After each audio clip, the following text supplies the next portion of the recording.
This is Neeraj Tiwari, your English गुरु। आज आपको पहली इंट्रोडक्शन क्लास इंग्लिश का लेके मैं मिला हूँ और शुरुआत मैं करूँगा इंग्लिश। ये सब्जेक्ट के लिए सारे बच्चे बेचैन रहते हैं और ये फ्यूचर मेकर सब्जेक्ट है। आप कोई भी विषय पढ़ो बट इंग्लिश आपके लिए बहुत ही इंपॉर्टेंट है। आज का जो युग है, ज़माना है, आज का जो समय है, उसके लिए आपको इंग्लिश अच्छे से आना ही चाहिए। चाहे वो बैंक के एग्ज़ाम हो, रेलवेज हो, एसएससी हो, बीपीएससी हो, हर तरह के एग्जाम्स में इंग्लिश की जरूरत पड़ती है। तो मैं इंग्लिश ग्रामर की सीरीज़ की आज से शुरुआत करने वाला हूं और सबसे पहले मैं आपको इंग्लिश का इंट्रोड्यूस करवाता हूं कि आखिर एक्चुअली सभी जानते हैं कि यह इंग्लिश हमारी मदर लैंग्वेज नहीं है। जब अंग्रेज भारत आए तब हमने इंग्लिश सीखी। तो इसका जो ओरिजिन स्थान ऐसा माना जाता है कि इसे मैं आपको बताऊंगा इंग्लैंड। एन से मैं बताऊंगा नेटिव, जी से मैं बताऊंगा जनरल, एल से बताऊंगा मैं लैंग्वेज, और ये ISH जो लास्ट में आप देख रहे हैं ये वहाँ की इंग्लैंड की एक प्रजाति थी। ऐसा माना जाता है कि यह इंग्लैंड का जनरल नेटिव लैंग्वेज था।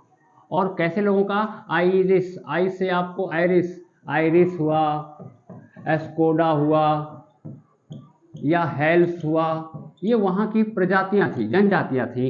इन सबसे पहले इंग्लिश बोलने की शुरुआत इन्हीं जनजातियों के द्वारा शुरू किया गया और यह बाद में इंग्लैंड का नेटिव लैंग्वेज बन गया इंग्लिश। और चूंकि यह एक लैंग्वेज है तो लैंग्वेज आप सब ये जानना चाहेंगे कि एक्चुअली लैंग्वेज है क्या। जब इंग्लिश एक लैंग्वेज है तो लैंग्वेज होता क्या है। और सबसे बड़ी चीज़ मैं एक चीज़ और बताना चाहूँगा कि यह लैंग्वेज में इसको आज हम ग्लोबल लैंग्वेज के रूप में देखते हैं। ग्लोबल लैंग्वेज के रूप में, ग्लोबल लैंग्वेज कहने का मतलब है रिलेटेड टू अर्थ। ग्लोबल का मतलब है कि ये पूरे पृथ्वी से संबंधित है। आप पृथ्वी के किसी कोने तक चले जाओ, आपको वहाँ इंग्लिश बोलने पढ़ने समझने वाले लोग मिल जाएंगे। अगर आपको इंग्लिश की अच्छी नॉलेज है तो आप ऑल ओवर वर्ल्ड कहीं भी अच्छे से सर्वाइव कर सकते हैं, रह सकते हैं, एक दूसरे से कम्युनिकेट कर सकते हैं। तो लैंग्वेज ये जो होता है ना, एक मीडियम होता है, एक माध्यम होता है जिसके द्वारा हम एक दूसरे से कम्युनिकेट करते हैं। तो कम्युनिकेट करने को ही हमने लैंग्वेज का मीडियम बनाया, लैंग्वेज को ही अपना मीडियम बनाया। मनुष्य सबसे पहले जब एक दूसरे से कम्युनिकेट करना शुरू किए तो उन्होंने इस लैंग्वेज का ही सहारा लिया। हम अपने यहाँ जैसे हिंदी में लैंग्वेज में एक दूसरे से बात करते हैं, बिहार में हम लोग लोकल में भोजपुरी में एक दूसरे से बात करते हैं, उसी तरह से इंग्लिश भी एक लैंग्वेज है जिसके सहारे हम लोग एक दूसरे से कम्युनिकेट करते हैं। उसके बाद इसके एक और इम्पोर्टेंट चीज़ की बात मैं बताऊंगा कि जब यह लैंग्वेज है तो इसके दो हिस्से आपको मिलेंगे। जब इंग्लिश एक लैंग्वेज है तो इसके दो हिस्से आपको मिलेंगे। एक हिस्सा जो लिटरेचर का होता है जो हम अपना टेक्स्ट बुक पढ़ते हैं, और दूसरा जो हिस्सा होता है वो ग्रामर का होता है।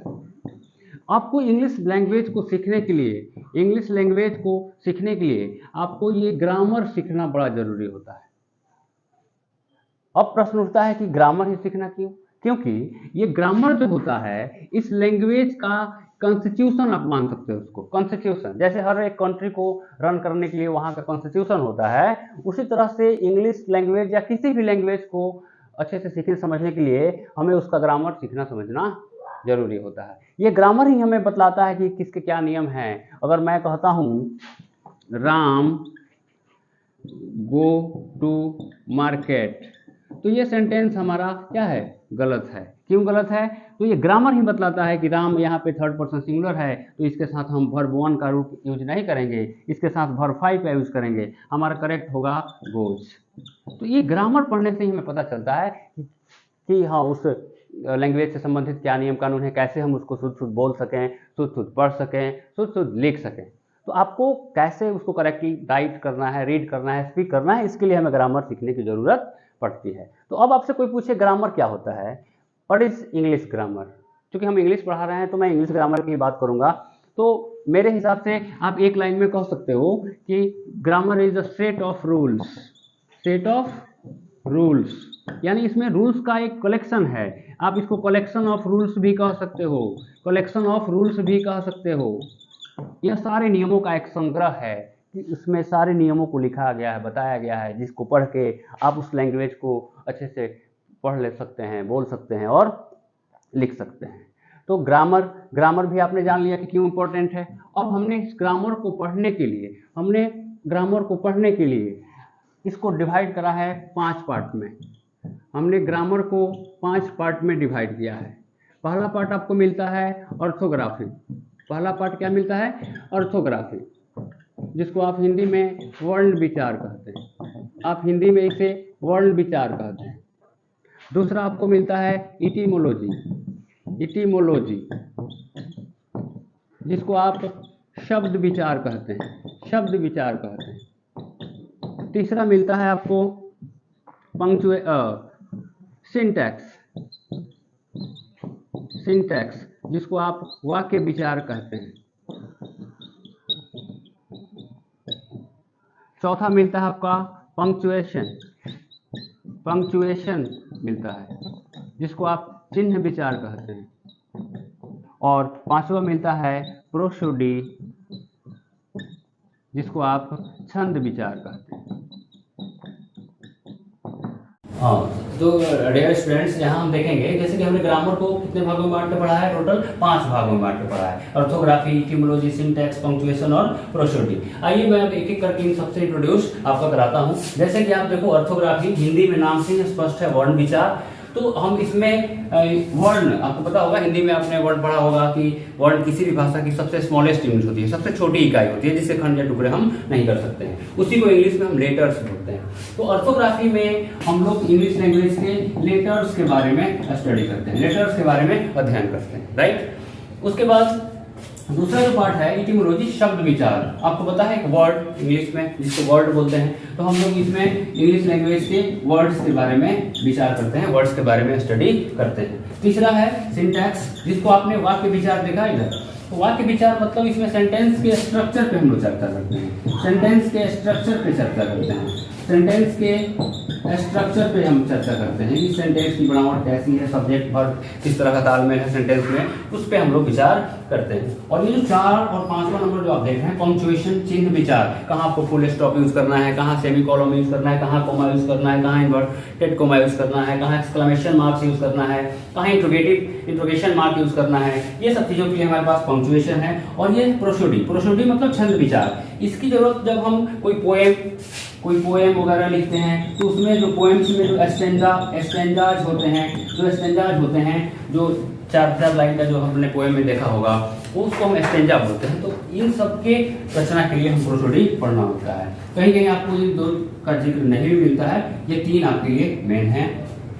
तो इसको हमने एक एक करके आपको बारी बारी से आपको पढ़ने को मिलेगा। तो हम लोग लेटर्स के बारे में शुरुआत करेंगे। जैसे कि आप जानते हैं सभी कि लेटर्स की जहाँ तक बात करी जाए तो इंग्लिश अल्फाबेट्स में 26 लेटर्स हैं। इंग्लिश अल्फाबेट्स में कितने लेटर्स हैं? 26 लेटर्स हैं। 26 लेटर्स हैं हमारे इंग्लिश अल्फाबेट में। कितने लेटर्स हैं? 26 लेटर्स हैं, जिसको आप ए से लेकर जेड तक भी बता सकते हो, ए से लेकर जेड तक। अब देखो, इसको लिखने का हमारे पास 2 तरीका है। एक है कैपिटल लेटर, जिसको आप इस तरीके से लिखते हो, और दूसरा है हमारे पास स्मॉल लेटर, जिसको आप छोटा एबीसीडी के रूप में जानते हो और इस तरह से लिखते हो। तो ये तो लिखने का तरीका हो गया। फिर हमने भी इसको 3 तरीकों से डिवाइड कर रखा है।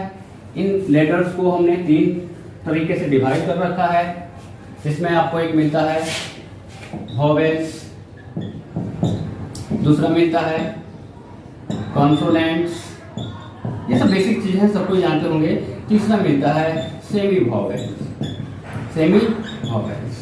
आप सबको पता होगा वोवेल्स क्या होते हैं, जिनके उच्चारण करने में हम किसी दूसरे लेटर्स की सहायता नहीं लेते हैं। हिंदी में आपने इन्हीं को स्वर वर्ण कहा है, हिंदी में या संस्कृत में आपने इसी को स्वर वर्ण कहा है। ऐसे लेटर्स जिनके उच्चारण में हम किसी की सहायता नहीं लेते हैं, उनको हमने स्वर वर्ण कहा है हिंदी में। संस्कृत में स्वर आजंते इति स्वरा, जिनका उच्चारण स्वतः होता है, वे स्वर वर्ण कहलाते हैं। इंग्लिश में भी आप वही चीज समझेंगे, लेकिन हमारे पास ए, ई, आई, ओ और यू, ये 5 वॉवेल्स में आते हैं। सेमी वॉवेल्स में बताया था, कॉन्सोनेंट से पहले मैं थोड़ा सा सेमी वॉवेल्स पे चर्चा करना चाहता हूँ। हमारे पास डब्ल्यू और वाई 2 ऐसे लेटर्स हैं जो वॉवेल्स की तरह भी ट्रीट होते हैं और कॉन्सोनेंट्स की तरह भी ट्रीट होते हैं। जब यही W और Y किसी वर्ड के स्टार्टिंग में रहेंगे, in the starting of the word, in the starting of a word, किसी शब्द की शुरुआत में रहेंगे तो उनको हम लोग कॉन्सोनेंट ट्रीट करते हैं। लेकिन जब ये किसी शब्द के लास्ट में रहेंगे या मिडिल में रहेंगे, बीच में, तो इनके साउंड के अकॉर्डिंग हम इन्हें वॉवेल्स ट्रीट करते हैं। तो सेमी वॉवेल्स ट्रीट करते हैं। तो 5 आपके वॉवेल्स हो गए, 2 W और Y सेमी वॉवेल्स हो गए। बाकी जो बचते हैं बाकी सब जो हैं वो सब कॉन्सोनेंट्स की श्रेणी में आते हैं। जनरली हम W और Y को कॉन्सोनेंट्स की तरह ही ट्रीट करते हैं। तो ये रहा लेटर्स का परिवार। आज के लिए इतना ही। फिर अब आपको नेक्स्ट वीडियो में मैं इटिमोलॉजी लेके मिलूंगा और उसमें वर्ड्स किसे कहते हैं, एक वर्ड्स के लिए क्या क्राइटेरिया है, वर्ड्स का कैसे डिवाइडेशन हुआ है। सबसे इम्पोर्टेंट मेरे हिसाब से इटिमोलॉजी जो पार्ट है उसको लेके मैं नेक्स्ट वीडियो में मिलूंगा। तब तक के लिए all the best, thank you.